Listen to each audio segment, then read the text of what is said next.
Assalamualaikum warahmatullahi wabarakatuh.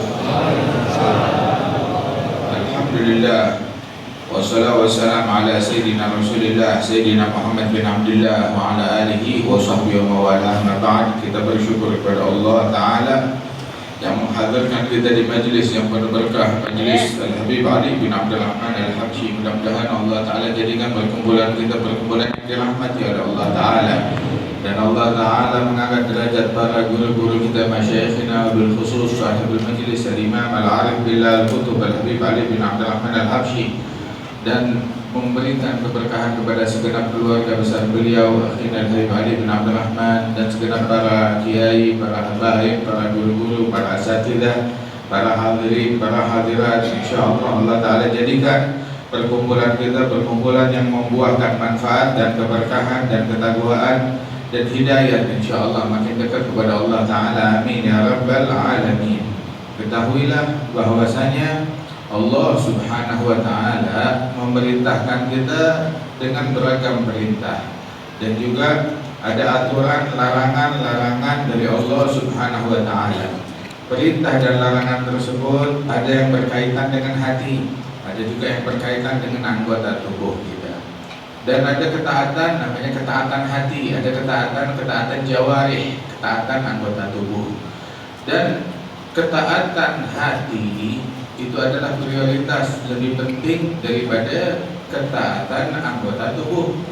Sebab itu diantara ibadat-ibadat yang paling gede adalah ibadat hati. Apa?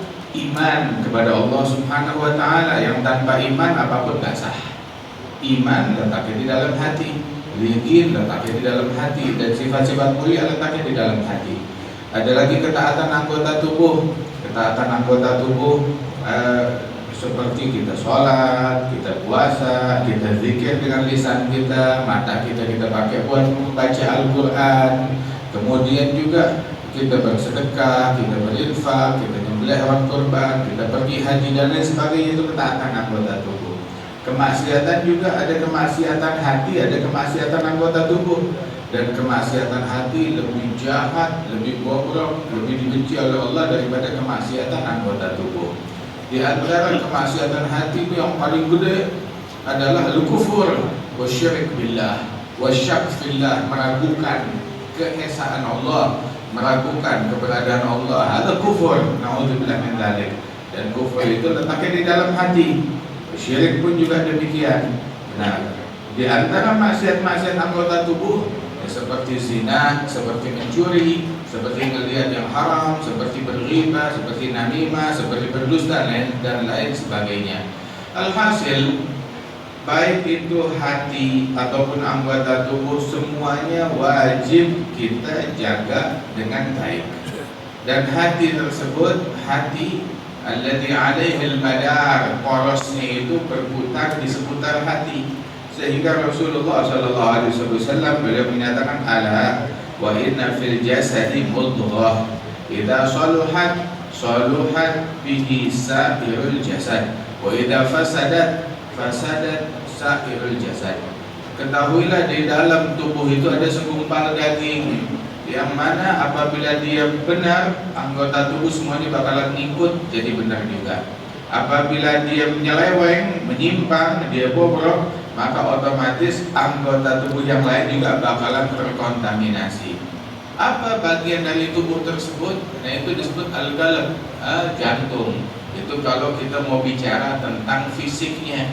Tetapi tentang maknanya, itu adalah hati atau sanubari atau ruh atau akal atau nafsu seseorang. Allah Ta'ala berfirman di dalam Al-Quran, wa nafsi wa ma sawaha fa'alhamaha fujuraha wa taqwaha qad aflaha man zakkaha wa qad khaba man dassaha. Walaupun ulama punya penafsiran yang berbeda-beda, pendefinisian apa itu nafas, apa itu akal, apa itu hati, apa itu ruh, tapi al-maksud yang memadukan ya, menjadi sebuah garis yang memadukan semuanya itu bahwa al-mukhatab adalah sebuah sosok yang diajak berbicara, yang dipanggil, yang diperintahkan oleh Allah Ta'ala untuk menjalankan perintah Allah dan menjauhi larangan Allah Subhanahu wa taala. Ada hatinya manusia, dia yang dipanggil. Nah, hati ini perlu dijaga, jangan dibiarin kotor. Kalau kita biarin, oh saya nggak motorin. Dengan kita melakukan pembiaran, kita motorin. Dengan kita melakukan pembiaran terhadap hati tersebut, kita udah motorin. Rumah, kalau saya nggak motorin, tapi kita nggak bersihin, dia kotor. Nggak kita rawat, nggak kita jaga, nggak kita sapu, nggak kita pel, kotor. Apalagi itu rumah kita biarin kebuka aksesnya, pintunya kebuka, gerbangnya kebuka, jendelanya kebuka, tingkapnya kebuka, ya. Sehingga tikus masuk. Saya nggak masukin tikus, tikusnya masuk sendiri. Hewan-hewan masuk, debu masuk, kotoran masuk, hujan masuk, air masuk. Loh, bukan saya yang motorin, tapi kita melakukan pembiaran. Sama seperti kita motorin. Walidhalika Allah Ta'ala menyatakan nafsi wa ma sawaha fa'alhamaha fujuraha wa taqwaha qad aflaha man zakkaha. Telah beruntung orang yang aktif, ya, aktif, bukan pasif. Dia aktif untuk membersihkan, melakukan tazkiyah terhadap dirinya, terhadap jiwanya, terhadap nafsunya, terhadap hatinya. Bukan pasif, tapi dia aktif. Yukum bitazkiyatin nufus, bitasfiyatil qulub.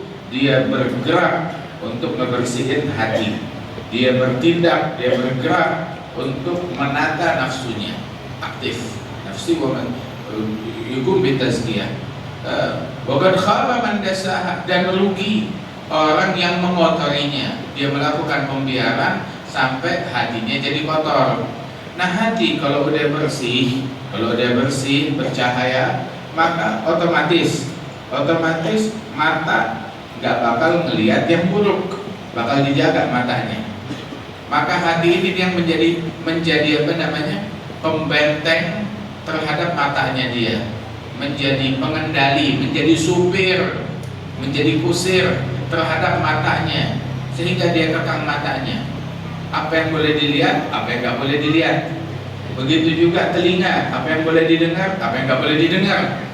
Begitu juga mulut, apa yang boleh dibicarakan, apa yang nggak boleh dibicarakan. Begitu juga tangan, apa yang boleh disentuh, apa yang nggak boleh disentuh. Begitu juga kaki, kemana kaki boleh dibawa, kemana kaki nggak boleh dibawa. Kaki tersebut nggak boleh berjalan menuju tempat-tempat yang dilarang oleh Allah Subhanahu wa taala. Begitu juga perut, begitu juga kemaluan. Wahada, dari kuatnya keimanan seseorang, maka makin kuat kontrol hatinya dia terhadap anggota tubuh tersebut. Sehingga dikasih contoh, salah satu contohnya ada lidah kita. Lidah kita disebutkan tuh mukmin, lidahnya ada di belakang. Lidahnya ada di belakang, akal dan hatinya ada di depan. Jadi apa yang mau keluar dari lidah tersebut disensor oleh hati, disensor oleh akal. Tapi munafik lidahnya di depan, akalnya di belakang. Jadi kalau ngomong nggak dipikir lagi, udah bablas, nggak pakai sensor akal, nggak pakai sensor hati, udah langsung keluar begitu aja. Waliyadzubillah min dzalik. Tapi jadilah kita tuh orang yang hatinya udah bersih, dia mensensor apa yang keluar dari mulutnya, apa yang bergerak melalui matanya, sehingga dia enggak melihat kepada hal yang diharamkan oleh Allah Ta'ala. Ketika hatinya sudah bersih, beriman, hatinya dipenuhi dengan keimanan dan rasa takut dan ketakwaan kepada Allah Subhanahu wa Ta'ala, dia takut melihat hal-hal yang membuat Allah Ta'ala murka. Dalam hadis Rasulullah SAW bersabda, man mala'a ainahu min haram mala Allahu ainahu minan nar yaumil qiyamah. Yang memenuhi matanya dengan yang haram, Allah penuhi mata orang tersebut dengan api di hari kiamat. Naudzubillah min dzalik. Dalam hadis yang lain, an-nazratu sahmum masmum min siham iblis al-marjum. Pandangan yang haram bagaikan panah beracun yang dilemparkan oleh iblis yang terkutuk. Panah. Kalau hati kita kena panah, kuat berapa anak panah? 1, 2, 3, Ini panahnya bukan sembarang panah. Panahnya dilontarkan oleh pemanah yang udah berapa juta tahun hidup, ya, malang melintang dalam murkanya Allah Subhanahu wa Ta'ala. Diberikan kecerdasan untuk menyesatkan manusia. Nah, itu dilemparkan itu anak panah pada iblis yang tertutup. Kemudian itu panah beracun lagi, masmum. Waliyadzubillah min dzalik. Nah, itu satu pandangan yang haram, satu anak panah dari iblis yang terkutuk ditusukkan ke dalam hati kita. Nah, hati kita buat berapa anak panah? 1, 2, 3. Sehari buat berapa anak panah? Itu hati tersebut. Loh, kalau kebanyakan bisa mati. Nah, kalau mati, akhir hayatnya nggak bisa mengucap 2 kalimat syahadat. Waliyadzubillah min dzalik. Inna rajul la yuhram min mauti min nutq bi syahadatin bisabab nazar haram lam yatub minhu. Seseorang akhir hayatnya nggak bisa mengucap la ilaha illallah gara-gara dulu matanya ngelihat yang haram, dia nggak sempat bertobat dari pandangan yang haram tersebut. Dampaknya akibatnya akhir hayat nggak bisa mengucap la ilaha illallah. Waliyadzubillah min dzalik. Ada nazarah, pandangan yang diharamkan oleh Allah Subhanahu wa Ta'ala. Nah, itu orang kalau udah tahu konsekuensinya, hatinya tahu, hatinya menyadari, dia takut. Dia bakal ngerem, bakal mensensor, bakal menjaga apa yang boleh dilihat oleh matanya, apa yang nggak boleh dilihat oleh matanya. Dia gunakan matanya untuk mengakses hal-hal yang diperintahkan oleh Allah Subhanahu wa Ta'ala. Dipakai matanya buat baca Al-Quran, buat baca ilmu agama yang nambah takut kepada Allah Subhanahu wa Ta'ala, bukan buat melihat berita yang membongkar aibnya orang. Coba, ini matanya dipakai untuk membaca hal-hal yang membongkar aibnya orang. Ada bukan ilmu yang manfaat, ilmu nafi', ma yubasiruka bi'uyubi nafsik. Ilmu yang manfaat yang membuka mata hatimu akan aib dan kekurangan dirimu sendiri, bukan membuka aibnya orang. Jadi tahu, oh saya tahu aibnya bapak anggota dewan, bapak ini, bapak itu. Semua orang juga punya aib. Semua orang punya aib. Cuma al-mu'min yatatabba al-'adhar wal munafiq yatatabba al-'uyub. Mu'min itu dia enggak hinggap dalam aib. Dia enggak hinggap dalam hal yang busuk, dalam kotoran. Ya, tapi dia mencari uzur buat orang lain. Begitu dia nggak nemuin uzurnya, halas antara dia dengan Allah Subhanahu wa Ta'ala. Begitu. Tapi munafik dia hinggap di aibnya orang lain. Aib ini, kesalahan ini di antara semua anggota tubuh, yaitu jangan kita jadi kayak lalat busuk. Di antara semua anggota tubuh dia hinggapnya dikoreng. Nggak ada hal lain yang dia hinggapin kecuali dikoreng. Hal yang digorok, diluka, dinanah, di hal-hal yang najis. Waliyadzubillah min dzalik. Nah, karenanya itu, ini hati kita nih, hati bersihin. Terutama tuh maksiat hati itu yang gede-gede tuh adalah ada 3 hal. Apa? Ada amradil qulub, di antara ibu dan induk dari penyakit-penyakit hati itu, ummahatnya itu ada 3. Al-kibir, wariya, wal hasad. Sombong. Terus yang kedua riya. Dia melakukan sesuatu pengen dilihat orang, pengen dipuji orang. Nah, dan yang ketiga al-hasad, iri. Ada orang lain dapat nikmat, dia nggak suka hati, dia nggak terima ada orang dapat nikmat. Ini nih, itu semuanya ini 3 hal. Ini 3 hal ini nih, iblis udah di sorga, ya. Dia ibadat di 3 alam, di bumi, di langit, di sorga. Dia punya akses. Diusir oleh Allah Subhanahu wa Ta'ala gara-gara kesombongan di dalam hati. Dan iblis cuma nyombongin diri terhadap 1 orang, musuhnya dia Adam. Bas, dia salahnya dia 1, sombong. Dan sombongnya dia terhadap 1 orang, Adam. Itu sombongnya dia. Nah, kita sekarang sombong sama berapa orang? Itu pertanyaan. Ya, kita sombong sama berapa orang? Kita sombong, wah, langsung sombong terhadap suku ini. Saya lebih mulia dari suku ini. Nah, saya lebih mulia dari orang kampung sini. Saya lebih mulia dari orang-orang yang ada di kota sana, yang ada di kantor sana, yang ada di sana dan di sini. melihat dalam tadi kita menyombongkan diri terhadap iblis, cuma nyombongin diri terhadap satu orang. Kita nyombongin diri terhadap berapa orang? Waliyadzubillah. Nah itu sombong, kata Rasul sallallahu alaihi wasallam, la yadkhulul jannah man kana fi qalbihi mithqalu dzarratin minal kibr. Gak bakalan masuk surga orang yang di dalam hatinya ada satu titik kesombongan. Satu titik kesombongan gak bakalan masuk surga. Buktinya hatta iblis dikeluarin, ditutup aksesnya, lah ke surga wala ke langit, diusir dari rahmat Allah Ta'ala, dilaknat ila yaumiddin, sampai hari kiamat dilaknat oleh Allah Subhanahu wa Ta'ala. Dan terus kita belum masuk ke dalam surga, terus kita sombong.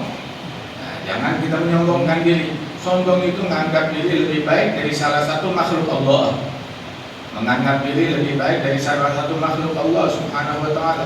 Hatta dari hewan juga makhluk Allah Ta'ala. Hewan nggak maksiat, Bani Adam maksiat. Kita disuruh sholat, kita telat. Hewan udah nggak sholat, dia emang nggak disuruh sholat, dia nggak disuruh sholat. Kita yang disuruh oleh Allah Ta'ala melakukan perintah-perintah Allah, kita nggak ngerjain. Kita dilarang larangan, berbagai larangan, malah kita mengerjakan daripada larangan Allah Ta'ala tersebut. Hewan nggak maksiat. Itu Sayyidina Uwais Al-Qarni, itu ketika dia makan, ngambil nyari makanan dari tepi sampah, di tepi yang lain ada anjing menggonggong dia. Itu Uwais Al-Qarni bilang, antakul mimma yalik wa ana akul mimma yalini. Uwais Al-Qarni sayyidul tabi'in yang paling mulia.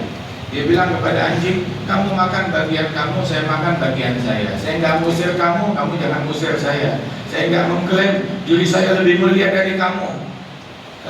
Masalah siapa yang lebih mulia besok di akhirat. Kalau saya lolos masuk surga, selamat dari neraka, saya lebih mulia dari kamu. Kalau saya gagal masuk surga, saya masuk neraka, anjing lebih mulia dari saya. Ada kata Uwais Al-Qarni demikian. Ada satu orang ulama, imam madhab, saat masuk di satu negeri disambut, diarah oleh ulama di negeri tersebut. Di jalanan kota itu dia diarah, tahu-tahu pas ada anjing lagi lewat, mau diusir Pak anjing, bilang jangan usir. Saya dan anjing, kami berdua punya hak yang sama lewat di jalanan ini. Saya gak berhak buat usir Pak anjing. Kita ambil tepi yang lain, biarin dia lewat di sana. Rasul Shallallahu Alaihi Wasallam waktu Fatah Makkah, saat masuk Fatah Makkah ngelihat di jalanan Mekah ada seekor anjing betina baru melahirkan bayi-bayinya yang lagi menyusu. Melihat pasukan sahabat itu anjing ketakutan, maka Rasulullah perintahkan satu sahabat turun dari kudanya, jaga dekat anjing tersebut, halau pasukan jangan mendekat hingga akan membuat itu anjing menjadi ketakutan. Jihadnya Nabi membawa rasa aman. Nabi dalam jihad mikirin rasa aman buat anjing, apalagi buat manusia, apalagi buat mukminin, apalagi buat muslimin. Sungguh palsu gadungan yang jihadnya mengganggu muslimin. Ada bukan jihad, jahat namanya. Waliyadzubillah min dzalik. Bahkan gak ada kesombongan di dalam hatinya. Itu kesombongan bersih dari hati kita. Apa yang mau disombongin? Manusia yang berasal dari nutfah, dari sperma. Semuanya berasal dari sperma kita kan. Itu sperma kalau nempel di baju kita akan merasa jijik terhadap sperma tersebut. Kita nggak mau. Kita merasa jijik, risih akan itu semuanya, cuci, bersihin. Nah kita berasal dari itu. Terus saat kita terlahir dengan berlumuran cairan, berlumuran darah, begitu. Kotor, kita lahir nggak punya apa-apa. Nggak ada yang lahir bawa jam tangan, nggak ada yang lahir bawa kartu kredit. Lahir kita telanjang, nggak bawa apapun juga. Saat kita meninggal dilucuti semuanya, harta kita, pakaian kita pakai baju kebesaran, kain kafan. Ada baju kebesaran, ada kain kafan yang kita pakai. Masuk dalam kubur dan membusuk dalam kuburan kita jadi bangkai. Apa yang mau disombongin oleh orang yang berasal dari sperma berakhir menjadi bangkai? Terus dia lupa asal usulnya dan tempat kembalinya kemana? Apa yang mau disombongin? Manusia macam begini mau menyombongkan diri, orang yang di dalam perutnya jalan kemana-mana bawa kotoran. Emas yang kita bawa, kotoran yang kita bawa. Apa yang mau disombongin? Yang matanya belekan, hidungnya ingusan, cairan telinganya bau. Air liurnya juga kalau dibiarkan begitu nggak disikat, kotor, bau, menjijik, apa yang mau dibanggain? Ada manusia memang seperti itu. Seperti apa yang mau disombongkan? Nggak tahu diri orang kalau mau menyombongkan. Saya punya harta, dari kamu tuh harta, dari Allah yang ngasih harta dan rezeki kepada kita. Kesehatan kamu dari Allah Subhanahu wa Ta'ala. Ilmu kamu, hafalan kamu dari Allah Subhanahu wa Ta'ala. Kalau Allah Ta'ala mau dibikin pecah satu pembuluh darah, habis sudah. Sehatnya habis, ingatannya habis, ilmunya habis, hartanya dia nggak bisa diambil manfaat dari itu harta. Nggak bisa dimanfaatkan. Apa yang mau disombongin? Orang yang sombong adalah orang yang paling bodoh.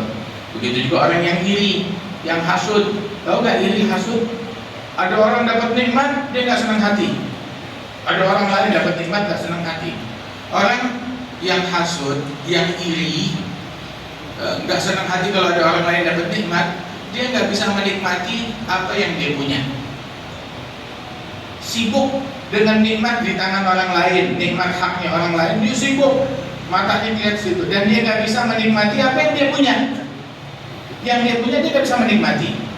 Hatta makan enak, minum teh manis rasanya pahit karena hati ngedongkol melihat tetangganya atau familinya atau keluarganya atau kakaknya atau adiknya atau sepupunya dalam nikmat.